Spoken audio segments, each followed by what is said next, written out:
the Battle of Little Bighorn, also known to the Lakota and other Plains tribes as the Battle of the Greasy Grass, and famously referred to as Custer's Last Stand, took place on June 25, 1876, near the Little Bighorn River in Montana.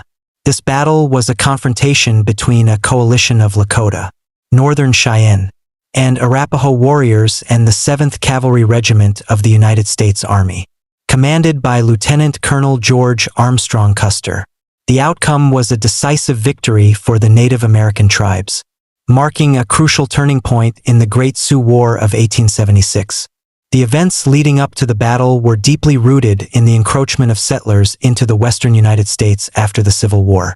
The vast Great Plains had remained largely undeveloped due to harsh climate conditions and the strong presence of Native American tribes. However, after the war, with land in the east becoming scarcer, the U.S. government began encouraging western expansion, building railroads, and promoting settler migration, inevitably leading to conflicts with the native peoples by the late 1860s. Most tribes were either forced onto reservations or wiped out through conflict. The Lakota and Cheyenne tribes were among the few who fiercely resisted. In an effort to protect their lands and way of life, they faced violent U.S. policies, including the mass slaughter of buffalo, their primary food source, to make way for railroads. This spurred Native American warriors to attack settlers and buffalo hunters, indiscriminately targeting men, women, and children. George Armstrong Custer, a Union officer during the Civil War, rose to prominence in military campaigns against Native Americans in the West. In 1868, the U.S. government signed the Fort Laramie Treaty, recognizing the Black Hills of South Dakota as Sioux territory.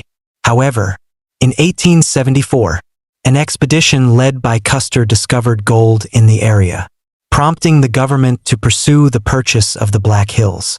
The Sioux, who considered the Black Hills sacred, refused to sell, and tensions mounted.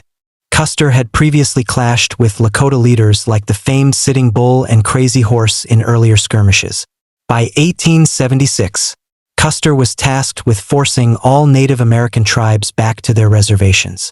Many, including warriors from various tribes, had gathered under the spiritual leadership of Sitting Bull and the tactical prowess of Crazy Horse, forming a force of roughly 7,000 people.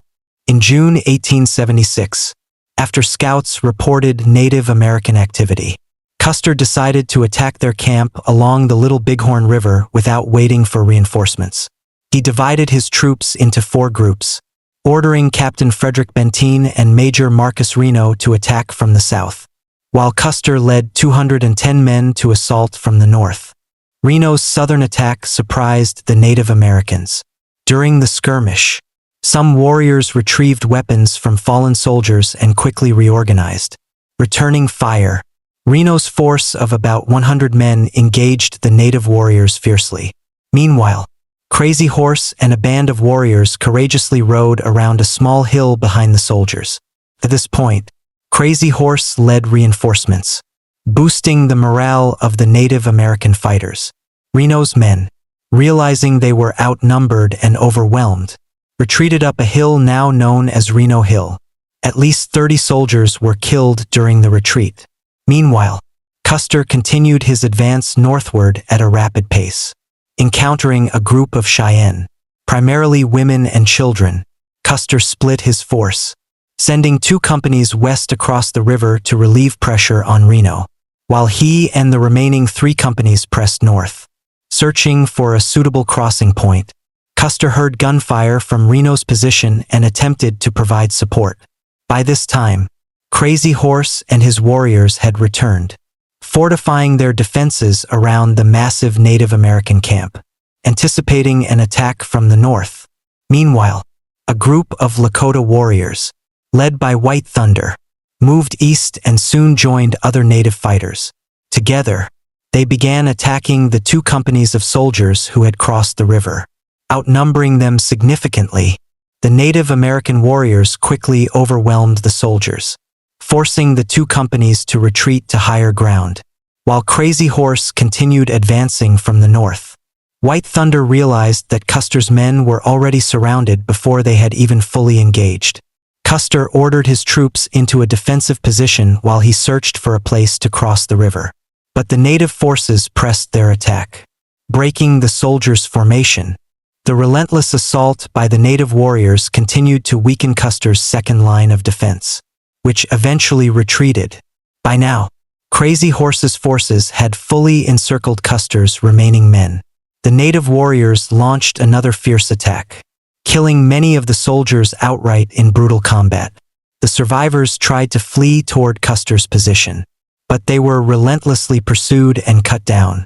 Custer and his men, now panicking, dismounted and used their horses as cover, attempting to hold out. What is often called Custer's last stand was not a heroic final battle but a massacre. The native warriors attacked once more, killing Custer and every man in his battalion. Custer himself suffered 2 fatal gunshot wounds, one near the heart and another in the head. Meanwhile, some of Reno's officers, observing from a distance, witnessed native warriors killing wounded soldiers and looting the dead. At one point, other officers also saw the vast number of native forces, far more than they had ever encountered. They quickly returned to assist Reno and Bentine's beleaguered forces, who formed a defensive circle and held their ground for the remainder of the day. The battle only ended when reinforcements under General Alfred Terry arrived the next day. However, by this time, the Native American forces, recognizing their victory, had already dismantled their camp and retreated.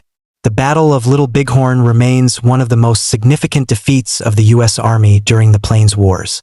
In the aftermath, the U.S. Army lost approximately 280 soldiers, while native casualties numbered around 160.